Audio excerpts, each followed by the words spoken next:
வண்ணத்தமிழ் cinema இணைய தொலைக்காட்சி நேயர்களுக்கு இனிய வணக்கம். நான் ஒளிப்பதிவாளர் முத்ரா. திரை விமர்சனம் நிகழ்ச்சியில் இன்று நாம் பார்க்க இருக்கின்ற படம் கமல்ஹாசன் அண்ட் ரஜினிகாந்த் ரீயூனியனாக வரக்கூடிய நெல்சன் டைரக்ட் பண்ணியிருக்கக்கூடிய அந்த ட்ரெய்லரை பற்றி தான் இப்போ பார்க்க போகிறோம். நிறைய பேர் கமெண்ட்டில் கேட்டிருந்தீங்க, திரை விமர்சனங்கள் மட்டும் போட்டிருக்கீங்க, இது இன்றைக்கி சோசியல் மீடியாவில் நம்பர் 1 ட்ரெண்டிங்கில் இருக்குது, இதை பற்றியும் ஒரு விமர்சனம் பண்ணலாமே அப்படின்னு சில நண்பர்கள் கேட்டிருந்ததை தொட்டு இந்த நிகழ்ச்சியை நான் உங்களுக்கு வழங்குகிறேன். இப்போ அந்த ட்ரெய்லர் உலகம் ஃபுல்லாக கோடிக்கணக்கான பேர் பார்த்துருக்காங்க, நீங்களும் பார்த்துருக்கக்கூடும். அது ரொம்ப அழகாக நெல்சன் காட்டியிருக்கார். பொதுவாக என்னென்னா ரஜினிகாந்த் அண்ட் கமல்ஹாசன் இருவேறு துருவங்கள் அப்படின்னு தான் சொல்லணும். ஆரம்ப காலத்துலேருந்தே கமலை பொறுத்தவரை ரொம்ப அற்புதமான கதையம்சம் உள்ள படங்களை தேர்ந்தெடுத்து நடிப்பார். ரஜினிகாந்தை பொறுத்தவரை மாஸ் அப்பியரன்ஸ், அதான் மாஸ் ரசிக்கணும், ரொம்ப பக்கா கமர்ஷியலாக இருக்கணும், அதில் கருத்து சொல்கிறதெல்லாம் எந்த வேலையும் கிடையாது, அதில் தெளிவாக இருப்பார். ரெண்டு பேருமே கான்ட்ராஸ்டான இருவேறு துருவங்கள். அதை ரொம்ப அழகாக காட்சிப்படுத்தி, ஒரு பெல்ட்டு கமலுக்கு அது பிடிக்கும்னா ரஜினிக்கு இது பிடிக்கும், ஒரு வாட்சில் கமலுக்கு அந்த மாதிரி ஸ்டைல்னா இவருக்கு இந்த மாதிரி ஸ்டைல் அப்படின்னு குவைட் அகேன்ஸ்டாக கான்ட்ராஸ்ட்டாக அதை சூஸ் பண்ணுற விஷயத்துலேயே இருவேறு துருவங்கள் இணைய போகிறாங்கங்கிறது ரொம்ப அழகாக காமிச்சிருக்காரு. அப்புறம் அந்த காரில் இருக்கக்கூடிய காட்சியில் கமல் கேட்குறப்போ யார் ஹீரோ அப்படின்னு கேட்குறப்போ ரஜினியை கேட்குறாங்கல்ல, சொல்லுங்க ஜி அப்படின்னு நெல்சன்கிட்ட சொல்கிறாரு. ஆனால் உண்மையான ஹீரோ யார் தெரியுமா? நெல்சன் தான் ஹீரோ. இந்த டைரக்ட் பண்ண நெல்சன். ஏன்னா இங்கே நமக்கு தமிழ் சினிமாவை பொறுத்தவரை தெரியும், ஒரு சாதாரணமான ஒரு கதையை பண்ணி எடுத்துகிட்டு போயிட்டு ஒரு ப்ரொடியூசரை கன்வின்ஸ் பண்ணி ஒரு ஹீரோவை கன்வின்ஸ் பண்ணி படம் பண்ணுறதுங்கிறதே ரொம்ப பெரிய விஷயம். கதையில் 1008 ஓட்டைகள் சொல்லுவாங்க, அது மிகச்சரியாக கூட இருக்கக்கூடும். ஆனாலும் இப்போ இருவேறு துருவங்கள், 2 மிகப்பெரிய மெகா ஜாம்பவான்கள், அவங்களுக்கு ஒரு கதை பண்ணி அந்த லைனை சொல்லி அவங்கள்ட்ட ஓகே வாங்கி, ஒரு மிகப்பெரிய ஒரு தயாரிப்பு நிறுவனத்திட்ட சொல்லி அவங்கள்ட்ட ஓகே வாங்கி, இவங்க 2 பேரையும் நடிக்க வச்சு ஒரு ஃப்ரேமில் கொண்டு நிறுத்தினார் பார்த்தீங்களா? அதனால தான் சொன்னேன், நெல்சன் தான் ஹீரோ. இதில் எந்த ஒரு மாற்று கருத்துக்கும் இடம் இல்லை. ரொம்ப அற்புதமான ஒரு அழகான ஒரு ட்ரெய்லர், ரொம்ப அழகாக ரொம்ப பிரமாதமாக எடுத்திருக்கார். 2வது ஹீரோ ஒருத்தர் இருக்கார், அது யாருன்னு கேட்டால் இந்த ட்ரெய்லருடைய ஒளிப்பதிவாளர், இந்த படத்துடைய ஒளிப்பதிவாளர் ராஜீவ் மேனன். அற்புதமான சினிமாட்டோகிராஃபி, ரொம்ப அழகாக பார்க்குறதுக்கே ரொம்ப கிளிம்ஸாக ரொம்ப பிரமாதமாக இருந்தது. மிக அழகான சினிமாட்டோகிராஃபி. இப்போ இன்னொன்று இந்த சோஷியல் மீடியாக்களை நான் பார்த்த வரையும் நிறைய அதுக்கு வைக்கக்கூடிய விமர்சனம் என்னென்னு கேட்டால், இந்த ட்ரெய்லரை பொறுத்தவரையும் நடிக்கிற 2 பேருமே மிகப்பெரிய ஜாம்பவான்கள், அதில் எந்த ஒரு டவுட்டும் கிடையாது. மிகப்பெரிய ஆளுமைகள். தமிழ் சினிமாவில் இவங்க 2 பேரும் இல்லைன்னா தமிழ் சினிமாவே இல்லை அப்படின்னு எளிதாக சொல்லிட முடியும். அப்படிப்பட்ட ஒரு ஆளுமைகள் நடிக்கிற இடத்துல நிறைய பெண்கள், ஒரு அந்த காட்சி நடக்கிற இடம் ஒரு கார் கேரேஜ், அங்கே எப்படி பெண்களுக்கு உண்டான அங்கே வர்றதுக்கு வாய்ப்பே இல்லையே. யாரோ ஒருத்தன் அழுக்கு ட்ரெஸ்ஸை போட்டுட்டு ஏதோ ஒரு விஷயம் பண்ணிட்டு தானே இருப்பான். இங்கே எப்படி பெண்கள் அழகழகான பெண்கள் கார் மெக்கானிக்காக ஒர்க் பண்ணிட்டுருக்காங்க. இவங்க 2 பேரும் நடந்து வரதை பார்த்து மயங்கிற மாதிரியாக ஒரு கிளாமராக இந்த மாதிரி விஷயங்களை எக்ஸ்போஸ் பண்ண தேவையில்லையே அப்படின்னு சொல்லி ஒரு பெரிய விமர்சனம் இருக்குது. கண்டிப்பாக இங்கே தேவை தான் படுது. என்ன செய்ய முடியும்? நல்லா யோசிச்சு பாருங்கள். சகலகலாவலம்னு ஒரு படம், அந்த படத்துக்கு மிகப்பெரிய சிறப்புகள் இருக்குது. சொல்லுவாங்க, உதிரிப்பூக்கள் அந்த காலகட்டத்தில் வந்த படம் சகலகலாவலவன் படம் தமிழ் சினிமா ரொம்ப அழுத்தமான கதையை ஒட்டி எடுத்துகிட்டு வந்த படம் உதிரிப்பூக்கள். அந்த மாதிரி படங்கள், மகேந்திரன் படங்கள் வந்துக்கிட்டு இருக்கும்போது, இப்போ நம்ம எஸ்பி முத்துராமன் சார் கமல்ஹாசனை வச்சு சகலகலாவலவன் ஒரு பக்காவான கமர்ஷியலான ஒரு பக்கா மசாலா படத்தை கொடுத்து தமிழ் சினிமாவின் போக்கையை மாற்றி விட்டார் அப்படின்னு சொல்லுவாங்க.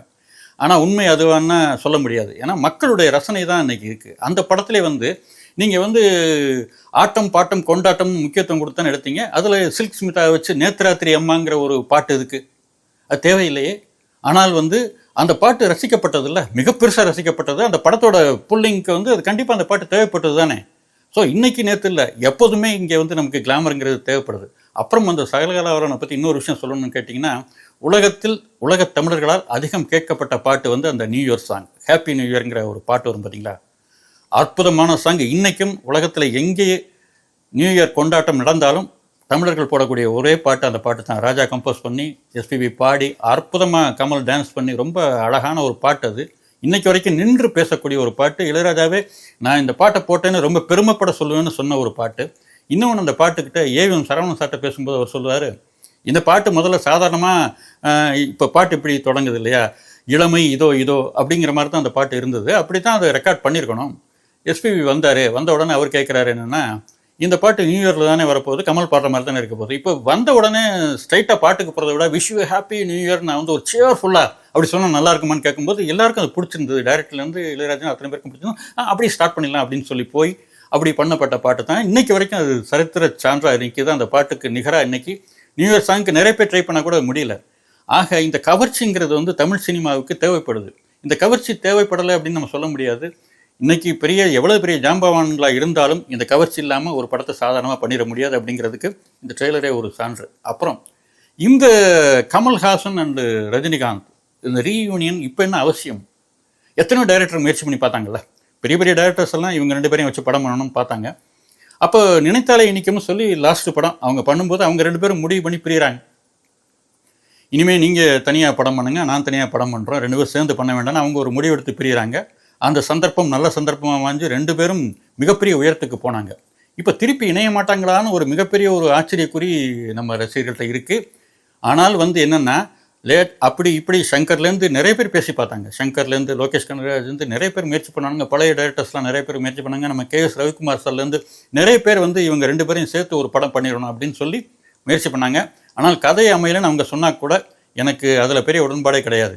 சரியான சந்தர்ப்பம் கிடைச்சிருந்தால் ஒரு சுமாரான டைரக்டர் கூட நல்ல கதையை பிடிச்சிட முடியும். அதான் உண்மை. ஆனால் வந்து என்னென்னா கதை அமையலை அப்படின்னு சொன்னாங்க. ஆனால் இப்போ இந்த சந்தர்ப்பத்தில் எப்படி கதை அமைஞ்சது அப்படின்னு கேட்டிங்கன்னா, இவங்க 2 பேருடைய சம்பளமே சில 100 கோடிகள் இருக்கும் இல்லையா? இதுக்கப்புறம் காஸ்ட் ஆஃப் ப்ரொடக்ஷன் இருக்குது. அப்போ படத்தோட பட்ஜெட் என்ன? இதை யார் எடுக்க முடியும்? இன்றைக்கி வந்து பழைய பாரம்பரியமிக்க AVM மாதிரி நிறுவனங்கள்லாம் படமே எடுக்கிறது இல்லை. ஏன்னா இது நடிகர்கள் கைடு சினிமா பண்ணதுனால எங்களுக்கு வந்து அது பண்ண முடியாதுன்னு சொல்லிட்டு அவங்களாம் ஒதுங்கி நின்று வேடிக்கை பார்க்குறாங்க. லைக்கா மாதிரி பண்ணிகிட்டு இருக்கக்கூடிய நிறுவனங்கள் கூட நாங்களாம் இதெல்லாம் செஞ்சு இத்தனை கோடிகளை கொட்டி எங்களால் அது பண்ண முடியாதுன்னு சொல்லிட்டு அவங்களும் ஒதுங்கிட்டாங்க. இன்றைக்கி ஆட்சியில் இருந்து அதிகாரத்தில் இருந்து பணபலத்திலையும் நம்பர் 1 இருக்கக்கூடிய ரெட் ஜெயண்ட் அவங்களால மட்டும்தான் அவங்க முன் வந்ததால தான் இந்த படம் இப்போ நமக்கு வருது. இப்படி ஒரு விருந்தை அமையுது. இன்னொன்று வந்து ரசிகருடைய மனநிலை. இதே படம் ஒரு 15 வருஷம் 20 வருஷத்துக்கு முன்னாடி எடுக்கப்பட்டதா எப்படி இருந்திருக்கும்? தேட்டரு கிட்டத்தட்ட ரத்த களரியாக இருக்கும் அப்படின்னு தான் சொல்ல முடியும். ஏன்னா நம்ம தமிழ் ரசிகர்கள் அப்படி ஒரு என்ன சொல்கிறது சொல்ல முடியாது. இன்றைக்குமே வந்து நம்ம தன்னுடைய தலைவர்களை வந்து திரையில் தேடக்கூடிய ஒரு மனநிலை தான் நம்ம தமிழ் ரசிகனுக்கு இருக்கு இல்லையா? அப்படி ரசிப்பான். தன்னுடைய ரத்தமாக தான் அந்த கதாநாயகனை பார்க்குறான். அவன் மேலே அடி விழுகக்கூடாது, ஒன்றும் ஆகக்கூடாது. தளபதி படத்தில் வந்து ரஜினிகாந்தை வந்து அடிக்கிற மாதிரி ஒரு காட்சியிலே வந்து கத்த ஆரம்பிச்சிட்டாங்க. அப்போ தான் ஃபஸ்ட்டு ஒரு மிகப்பெரிய ஒரு பிம்பம், சூப்பர் ஸ்டார் பிம்பம் இருக்கக்கூடிய ஒருத்தனை அடிக்கிற மாதிரி காட்டப்படக்கூடிய காட்சி வந்து அப்போ தான் முதல்ல வருது. மணிரத்னோட தளபதி படத்தில் வருது அந்த ஜெயில் காட்சி. அப்போ வந்து துடிக்கிறான் இங்கே இருக்கவன். இவன் வந்து படமாக பார்க்குறதில்ல, அப்படி ஒன்றி போய் பார்ப்பான்ல. இப்போ வந்து என்னென்னா நம்ம ரஜினிகாந்துக்கு ஒரு மிகப்பெரிய ரசிகர்கள் பட்டாளம், கமல்ஹாசனுக்கு மிகப்பெரிய ரசிகர்கள் பட்டாளம் இருக்கும்போது ஒரு சாதாரணமான ஒரு சீக்வன்ஸில் கூட இவங்க 2 பேரும் வந்து தேட்டரில் அந்த ஒரு 15 வருஷத்துக்கு முன்னாடி இந்த படம் வந்து அடிச்சுக்கிட்டு நாரி போயிருப்பாங்க. இவங்க பெரிய ஃபைட் பண்ணி பெரிய பிரச்சனையாக இருக்கும். ஆனால் இன்றைக்கி அந்த மனநிலை கொஞ்சம் மாறி இருக்குது அப்படின்னு தான் சொல்லணும். இப்போ வந்து 2K கிட்ஸு கூட தெரிஞ்சிருக்க நியாயம் இல்லை. ஏன்னா இவங்க 2 பேருடைய ரசிகர்கள் வந்து அவ்வளவு ஃபோர்ஸான ஒரு ரசிகர்களாக இருந்திருக்காங்க.